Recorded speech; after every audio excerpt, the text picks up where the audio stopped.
Maintenant la parole à Iman El Hamzaoui, qui est co-animatrice du livret thématique antiraciste et membre de la coordination nationale de la France Insoumise.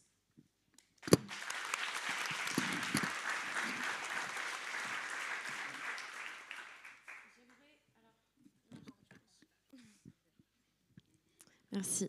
J'aimerais débuter mon intervention en revenant sur un fait historique qui est, à mon avis, trop peu évoqué dans nos rangs. Ce fait historique, ou plutôt cette période historique, est celle qui suit la période qu'on appelait la Reconquista.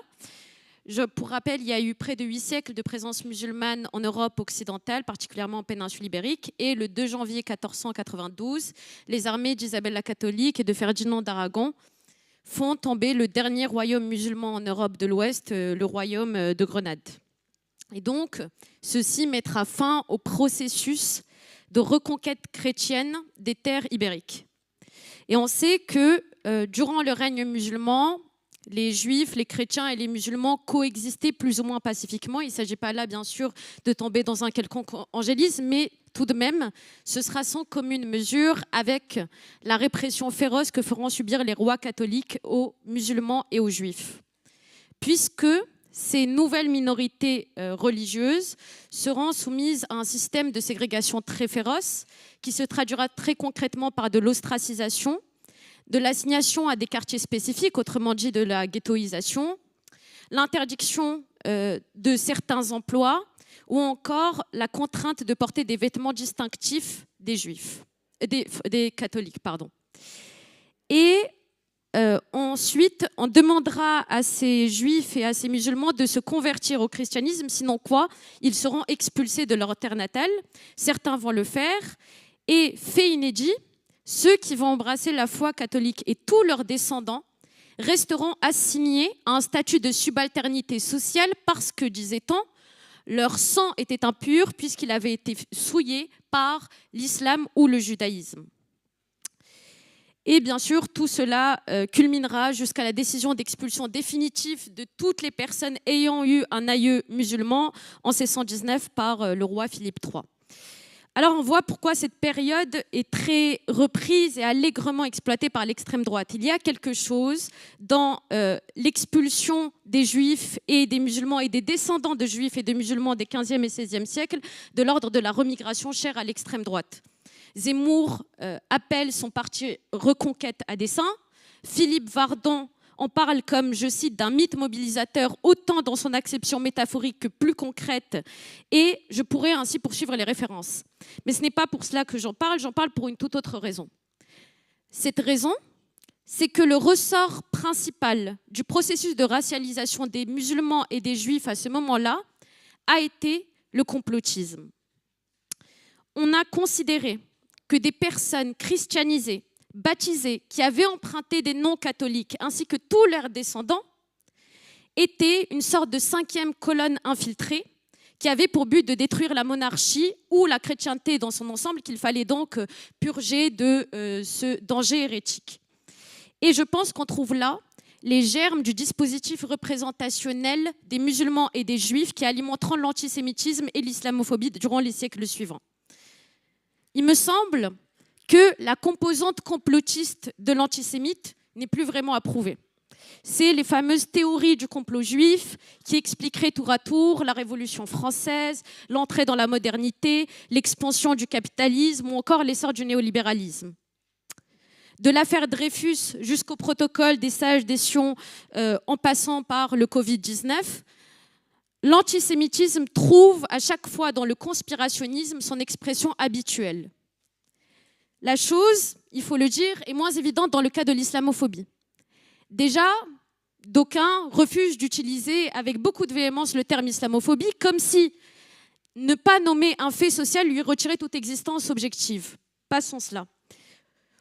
Par contre, ce que l'on peut remarquer, c'est que dès le XIXe siècle, la religion est un élément fondamental, comme le disait Karima, pour racialiser les colonisés d'Afrique du Nord. Les appareils d'État se sont appuyés sur les thèses d'Ernest Renan, un éminent philologue de l'époque, qui énonçait que la foi musulmane rendait le croyant hermétique à la science, racialement inférieur et in fine incapable de se gouverner lui-même.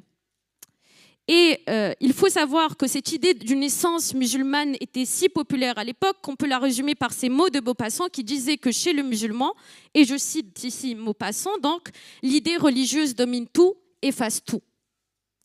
Et cette prévalence de la religion dans l'idéologie raciste s'est accentuée au cours des 20 dernières années et s'est teintée de conspirationnisme.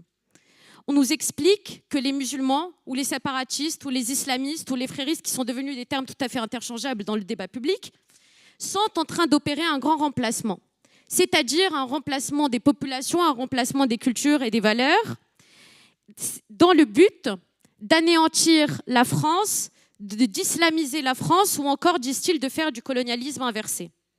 En somme, il y a l'idée d'une conquête musulmane qui, si elle ne se fait pas par les armes, se fait tout du moins par l'entrisme et la manipulation dans toute la société française et même dans ses institutions publiques. Et pour bien se rendre compte d'à quel point ce mythe est mis en avant, je vais vous citer quelques livres publiés sur le sujet. Les cloches sonneront-elles demain de Philippe de Villiers, Soumission de Michel Houellebecq, Takia de Mohamed Sifawi, tous les pamphlets d'Éric Zemmour, Le frérisme et ses réseaux de Florence Bergeau-Bacler, etc., etc. Aujourd'hui, en France, un musulman, et à plus forte raison une musulmane, est toujours coupable. Parce que si elle porte le voile, si elle visibilise le fait religieux, alors elle fait du prosélytisme. Et si au contraire, elle n'affiche pas sa croyance, alors elle pratique la taqiya. Par conséquent, je pense que le racisme conspiratoire est un dénominateur commun entre ces deux formes de racisme et il me semblait important de rappeler cette histoire commune et cette matrice commune. Cela dit, il est également important de noter que depuis quelques décennies, il y a eu un réagencement du dispositif discursif qui fait du musulman l'ennemi principal immédiat. Et j'insiste sur le terme immédiat sur lequel je reviendrai. Ce réagencement a notamment été permis par Batior, qui, par une réécriture complète de l'histoire de l'antisémitisme, a fait du musulman les véritables antisémites. Ce discours et ces variantes françaises de nouvel antisémitisme ou d'antisémitisme musulman ont eu un grand écho et ont été adoptés par une large frange de la classe médiatico-politique.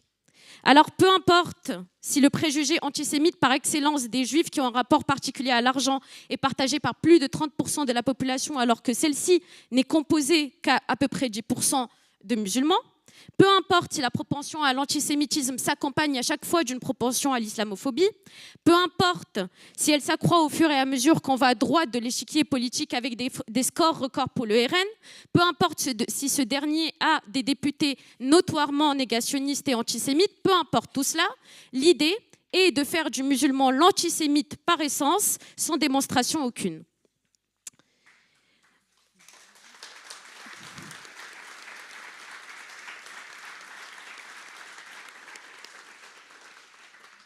Et l'objectif de cette opération est double. D'une part, l'extrême droite, les héritiers des nazis, des collaborationnistes, des vichyistes ont bien compris, au lendemain de la Seconde Guerre mondiale et du travail nécessaire qui a été fait sur la Shoah et contre l'antisémitisme, qu'il ne leur était plus possible d'exprimer leur antisémitisme comme l'ont fait leurs prédécesseurs. Mais ça reste indéniablement une composante fondamentale de leur projet, il ne faut pas s'y tromper. Et les Juifs restent tout autant que les musulmans leur ennemi principal. Dans ce contexte, l'opération de désignation des musulmans comme les antisémites originels leur permet de s'innocenter des crimes passés. C'est une façon de dire, certes, nous sommes les héritiers des nazis, mais le véritable danger, ce n'est pas nous, c'est les musulmans. D'autre part, et puisqu'il faut le dire particulièrement en cette période, cette construction du musulman antisémite par essence a permis aux alliés du gouvernement israélien, qui, je le rappelle, le soutiennent uniquement à cause d'intérêts objectifs et stratégiques, de légitimer la politique coloniale, génocidaire et impérialiste de ce gouvernement. Car si les musulmans dans leur globalité sont des vecteurs de l'antisémitisme, alors les Palestiniens en seraient quelque part l'avant-garde. Donc, peut-être que plus qu'une importation du conflit israélo-palestinien en Europe, comme certains le disent, il y a en réalité une exportation de la responsabilité des Européens blancs dans la Shoah et les crimes et les persécutions antisémites vers les Palestiniens. C'est dans ce sens-là que le gros du transfert s'est opéré en réalité.